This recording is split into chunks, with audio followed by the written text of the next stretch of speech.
Today, an innocent salesman of a solar company was viciously attacked by a homeowner in Sharon, Massachusetts. Here's the video now.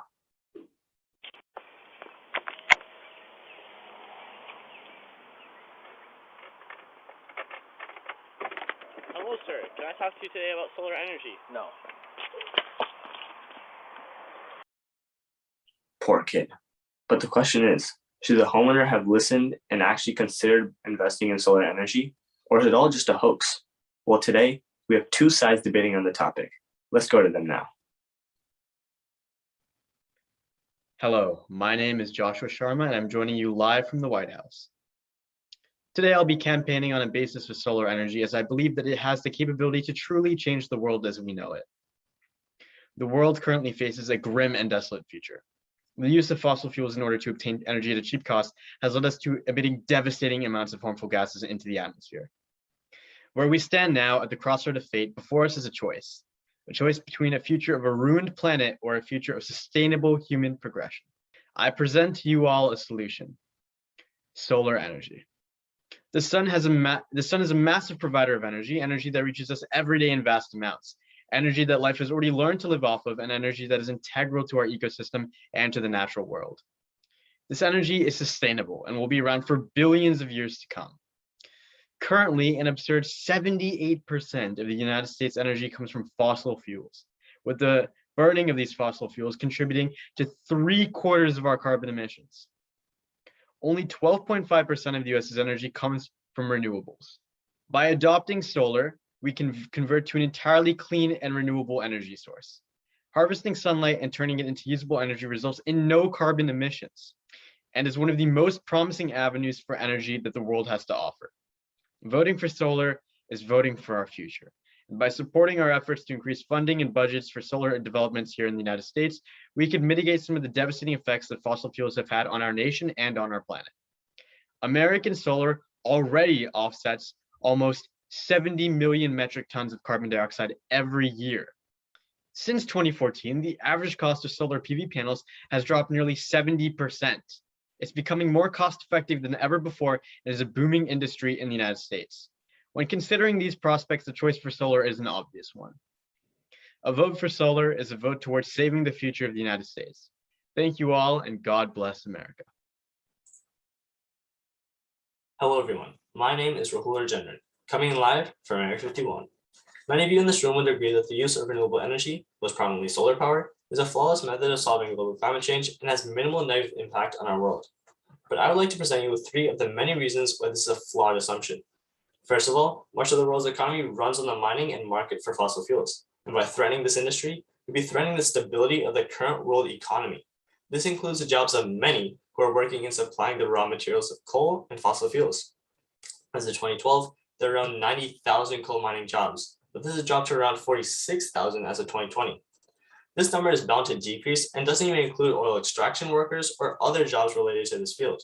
So by eliminating these jobs through the promotion of solar power, you're leaving millions of people unemployed. Additionally, the claim that solar is an efficient method of diminishing carbon emissions is a false connotation. Throughout evaluating a life cycle assessment of solar energy, it is evident that although solar reduces your carbon footprint, the carbon footprint of operating solar power takes away that benefit. The emission of manufacturing the panels themselves are equivalent to around 50 grams of carbon dioxide output per kilowatt hour of electricity. Depending on the type of solar panel manufactured, monocrystalline or polycrystalline, large sums of electricity are required, and this electricity is produced on the burning of fossil fuels. So for whatever energy is being produced, a significant amount of carbon dioxide is produced as well.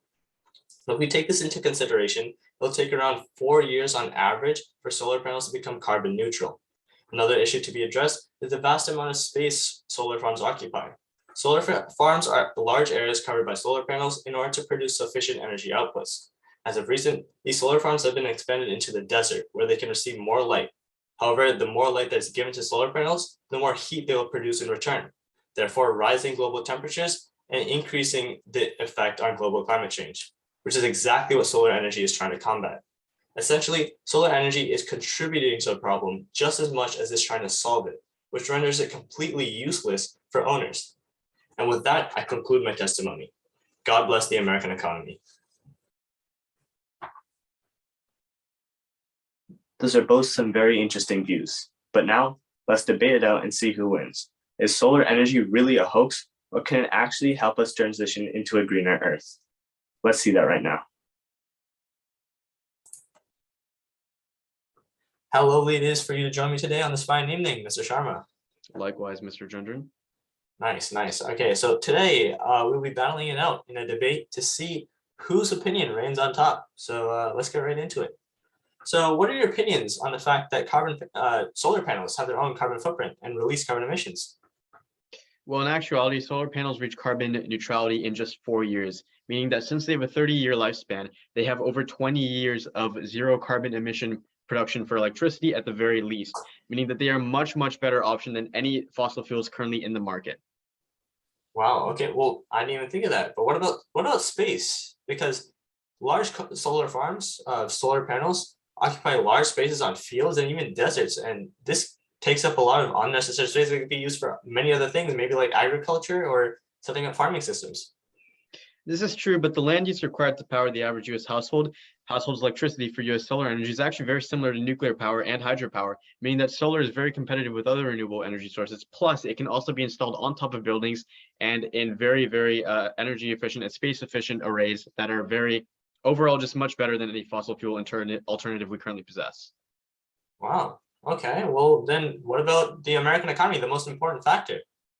Well, believe it or not, there are more than 260,000 people working in the solar industry today. This is more than all of the fossil fuel industries combined, meaning that solar has a much bigger impact on employment in the United States.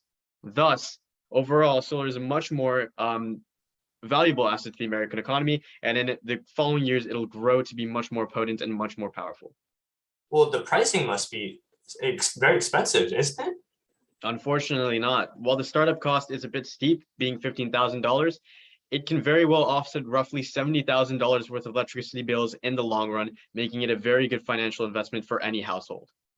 Well, needless to say, I don't think I'm convinced, okay? So I think it's up to the people to vote on it now. So Just admit that you hate the planet already. okay, well, I mean, if you're voting American economy, vote Rahul. And if you're voting for the planet, vote Josh. All right. I'll see you guys later.